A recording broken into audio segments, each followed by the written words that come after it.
On the 12th of June 2010, a survey was conducted along King Street, the heart of Newtown. The investigation focused on the perception of the century-old suburb by local residents, regular visitors, and newcomers that increasingly dominate its population. It wasn't hard to see the attraction of Newtown.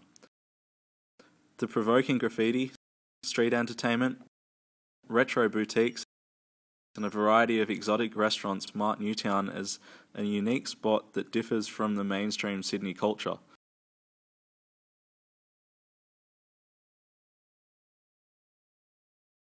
However, when you look close enough, the classic Victorian architecture is not lost and is in fact embedded between the hipster renovations and recent construction.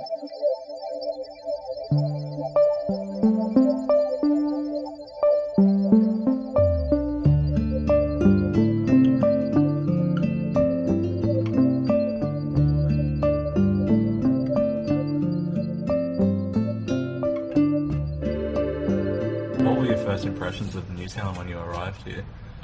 I liked it. I moved here from Ireland, so it was different from anything that I've been to before. Yeah.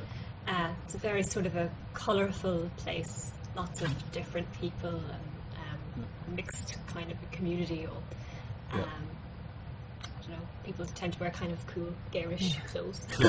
Alternative, a lot of growing, different culture, lots of change. Newtown looks like sort of like a trendy hipster neighborhood, I guess, I would say. Yeah. But no, it seems like a good neighborhood. Like, I just came from Melbourne, so it's got a bit of the flair of Fitzroy area and a little bit of like Brunswick Street, that kind of vibe. Yeah. So the theaters here are terrific fun because they're not $90 a ticket like in the city, and so it allows one to be more experimental in what one sees. So you're willing to take a punt on a $20 play where you don't want to. And there's the cinemas here and the restaurants, and so it's all along the axis of King Street pretty well. Different like Oxford City, like the city, everyone's black and white and everything. They come here and relax. The Newtown area began as grasslands occupied by the Cadigal band of Eora people. Following white settlement, Newtown was established as a residential farming area in the early 19th century. The area took its name from a grocery store opened by John and Eliza Webster in 1832.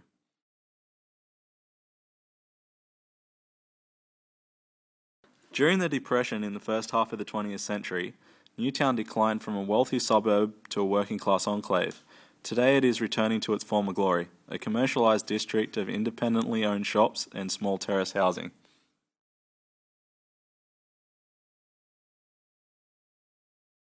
What attracted me was the fact that there's hostels here, because when I first got here I didn't actually have anywhere to live, so I was hosteling for a bit while I was looking for a flat. So it was a good kind of a backpacker area. We're all from Canada. Brothers moved down from some of the West End, it's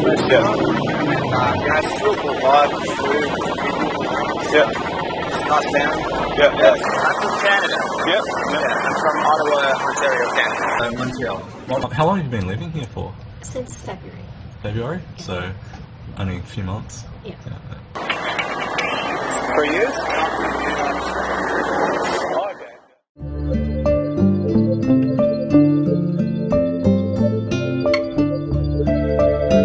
Unlike the spontaneous, media-savvy individuals of the current generation, older Newtown residents find it uncomfortable to be filmed. After threatening to file a lawsuit for unconsented video recording, the owner of a 5-decade-old music shop, Stan, expressed his distinct views on the suburb. Recently, visitors have decreased due to a change in demographics within the population. The shop has lost a majority of its regular customers as a result of increasing rental prices, forcing long-term residents to move out. The old-school Newtown, as the owner described it, is transforming from a working-class suburb to a suburb of hipster culture. Stan emphasised that the Newtown of today was much too congested, with a lack of facilities including rubbish bins.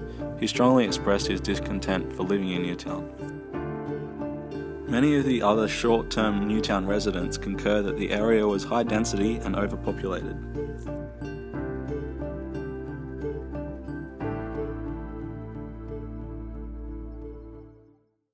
Oh, well, that it was quite a buzzy street. And it has similarities to Glebe Point Road, except the main difference is the fact that King Street's Princess Highway. Okay. So the traffic is so much heavier. I'm a bicyclist, so it's much more pleasant on Glebe Point Road as a bicyclist. But there's a lot more happening on King Street. And early on, I was actually in a demonstration of Critical Mass, the bicycling group that takes over parts of the road. And we bicycled along King Street, and it was just such, it was so quiet. We just turned over to bicycles. And then shortly after that, there was a Reclaim the Streets kind of demonstration up here where pedestrians did the same thing. It's just, it really showed what a community could look like if it wasn't so motor-based. There's a lot of young people coming in here now. There's a sort of children. Oh, okay. If you look at a lot of people, there's a lot of groups now and community groups. We're open to the general public for whatever problem comes through the door. We're to try provide information and referral. So that can encompass anything, everything from where's the nearest public toilet to a person who's homeless in need of permanent housing. Yeah.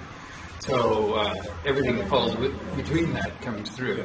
There's kind of large gay community that would use this library because it's kind of geared towards women's feminism and lesbianism, and that kind of literature is kind of one of the main focuses of the library. Yeah. So that's the kind of people who would mainly come in here. Okay. But there's a mix of all sorts of different people who come in and use the bookshop too. Yeah.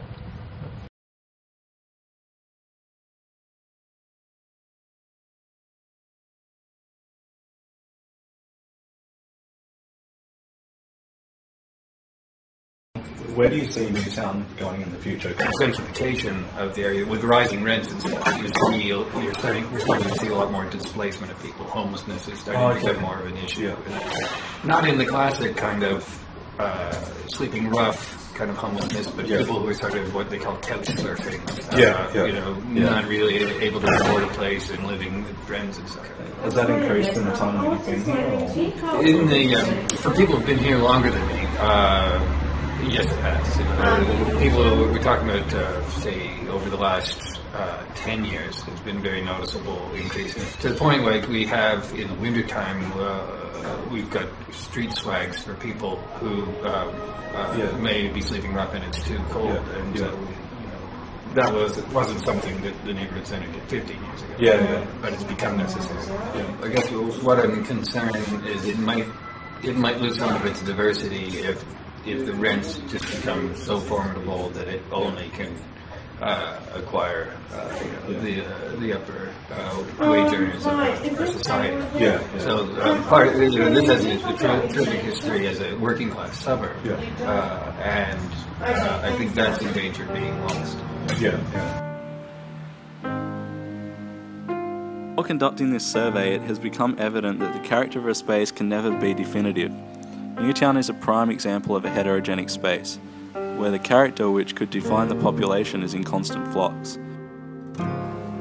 In the years to come, Newtown may develop into an even more multicultural place.